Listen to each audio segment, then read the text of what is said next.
Assalamualaikum warahmatullahi wabarakatuh. Waalaikumsalam warahmatullahi wabarakatuh. Para sahabat Gus Iib dimanapun berada, pada kali ini saya dengan Ustadz Aziz Maulana akan berbicara atau ngobrol-ngobrol tentang perkara yang luar biasa, tentang hal-hal gaib, tentang misteri yang pernah dialami oleh Ustadz Aziz dan oleh saya sendiri. Namun cerita ini bukanlah fiktif yang dibuat-buat, tapi cerita ini adalah berdasarkan experience, pengalaman-pengalaman yang pernah dialami dan kejadian-kejadian yang pernah dirasakan secara real dalam kehidupan Ustadz Aziz Maulana ini. Nah, Assalamualaikum Ustadz. Waalaikumsalam warahmatullahi wabarakatuh. Nah, Ustadz Aziz pernah tidak umpama ketika wudhu sendirian seolah-olah ada orang yang menunggu di belakang, atau lagi sholat sendirian seolah-olah di belakang ada orang yang menunggu? Pernah merasakan hal seperti itu apa tidak? Pernah merasakan hal seperti itu. Seperti halnya di belakang ada yang mengikuti. Di belakang ada yang mengikuti. Ada yang mengikuti. Contohnya seperti korin.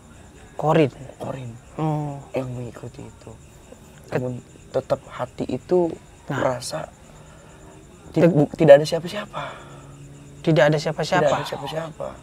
Tapi perasaan seolah-olah ada gitu ya.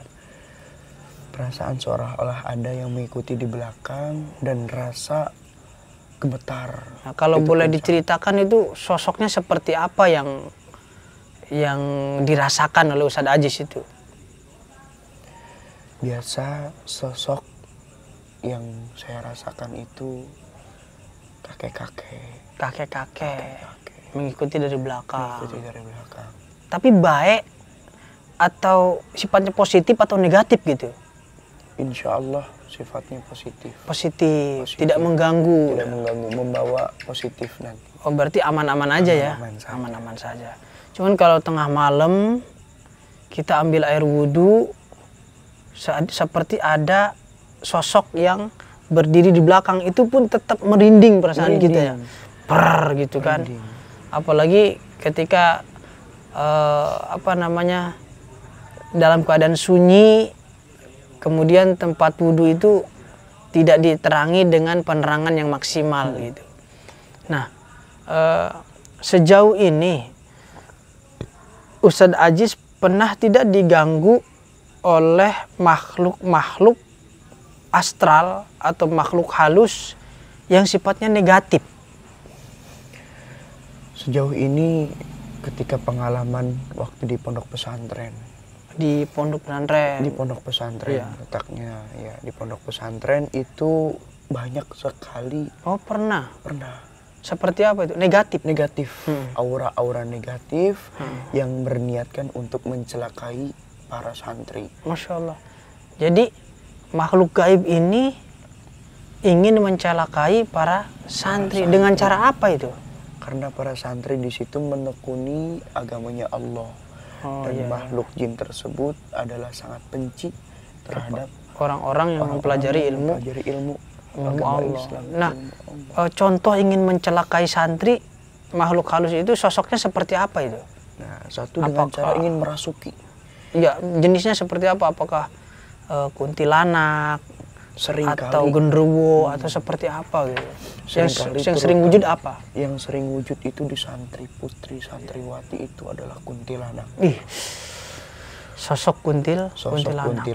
Ada yang kuntilanak berwarnakan merah. Oh, kuntilanak ada yang berwarna merah. Selama ini kan yang kita tahu dalam cerita-cerita ya, kuntilanak itu berwarna putih.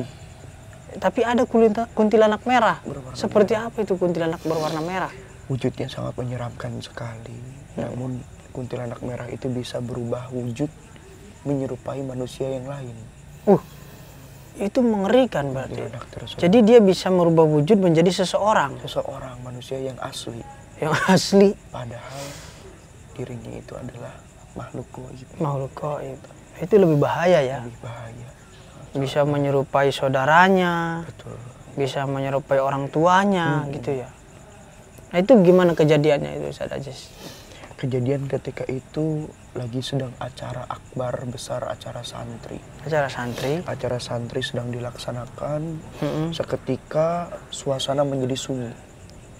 Tiba-tiba menjadi sunyi. Menjadi sunyi semuanya. Yang tadinya meriah, seketika menjadi hening seketika. Gak lama kemudian 5 detik salah satu santriwati ada yang kerasukan. Ngamuk langsung di situ dengan aura negatif yang sangat besar dan ingin membawa raga jasad santriwati itu ke alamnya, bahkan ingin membawa ke alamnya gitu ya. Itu berarti negatif sekali ya, udah sangat jahat berarti kekuatannya. Nah itu sosok-sosok yang seperti itu kenapa berada di sebuah pondok pesantren gitu? Atau padahal di sana kan dibacakan ayat suci Al-Quran, kemudian diwiridkan zikir-zikir tentang kalimat thayyibah gitu. Kenapa mereka berada di tempat para santri belajar ilmu agama? Gitu. Karena setan itu cenderung melihat lokasi tempat yang kumuh. Oh yang kumuh. Yang kumuh terutama yang paling sensitif sangat sekali itu di santriwati. Contohnya dari mulai pembalut membuang sembarangan. Oh iya. Itu pembalut tajam yang dibuang sembarangan. Di mana saja. Penciumannya itu. Jadi dia tertarik dengan bau-bau itu ya. Betul sekali. Maka di sini ketika para sahabat Gus Iib dimanapun berada, jangan sembarangan membuang pembalut.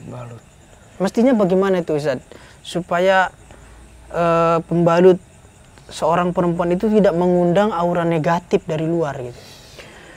Mestinya dengan sebaiknya kita tempatkan pembalut tersebut di plastik. Kemudian kita dibungkus. Nah, kemudian sudah aman di plastik, kita buang kepada tempatnya. Jangan sampai si darah itu terbawa angin gitu ya. Oh itu ya. Biasanya seperti itu. Terutama di santriwati. Adapun di santri putra itu biasanya karena ucapan yang sompral. Oh, jadi kalau di santri putri biasanya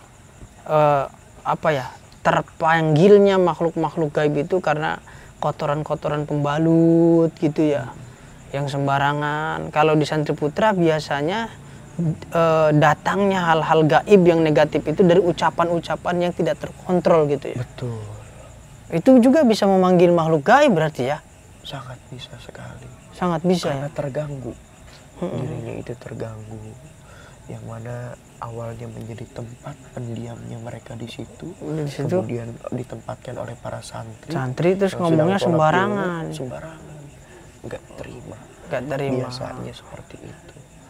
Jadi kita kalau berbicara jangan sembarangan gitu ya. Sembarangan. Oh, itu juga sebuah pelajaran bagi kita ya. Nah, sosok-sosok makhluk gaib ini, makhluk apa saja yang pernah menampakkan diri kepada Ustadz Ajis? Di antaranya yang paling menyeramkan sekali yaitu genderuwo. Pernah genderuwo. Seperti apa itu sosok genderuwo?